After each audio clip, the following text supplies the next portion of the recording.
Ako, sabi nila, mga extrajudicial killing ko, yan ICC na yan, because they want to hang me. And so,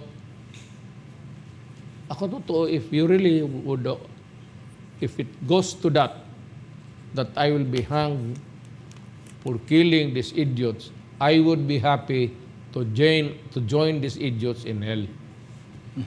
And we will fight it out hanggang imperno na.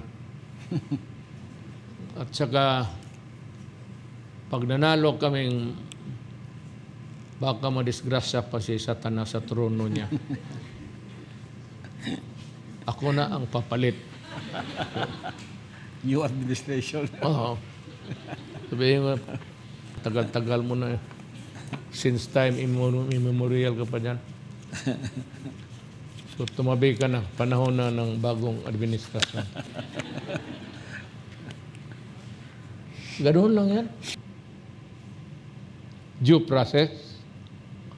How long would it take due process to give justice to the victims of the drug menace? Madali lang sabihin kasi yan eh. Ako, abogado ako. I'm a lawyer and I was once a prosecutor. And I would be the first to honor that due process in the Constitution. But sa takbo nito, kung kayo mismo ang naglalaro, wala na maghuli sa inyo. Because you are the ones, the law enforcers yourselves, are playing with drugs. Who then, in the course of things, may, yung iba kasi, yung ordinary criminal, madali mahuli, Pastor. Pero kung ang pulis na ang maglaro, the law enforcement, matagal to. Yan.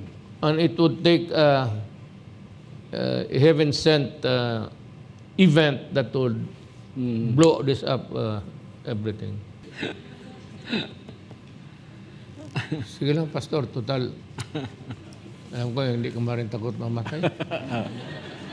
Para sa tama, Mayor. Sabi nga, the gift of God is eternal life. Yes. In heaven. So, alam ko na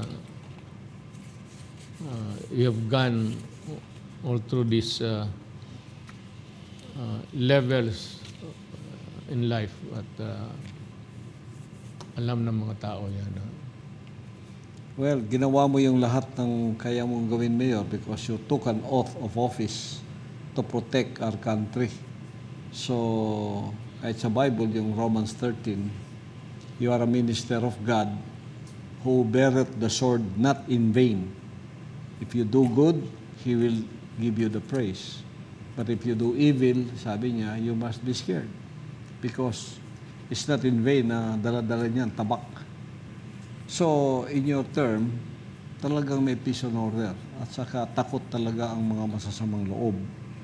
So, ganon kamahal ka ng Pilipino because of that.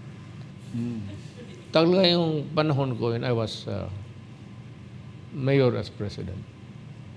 Pagka nandiyan ka sa droga, sinasabi ko sa inyo, I've been open about it. And even with itong ICC probe about the extrajudicial killing, which I would not term, hindi maging extrajudicial killing yan.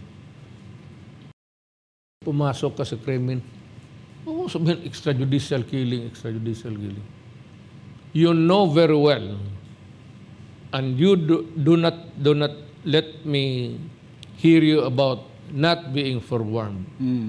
Sinabi ko sa inyo, drugs will destroy this country.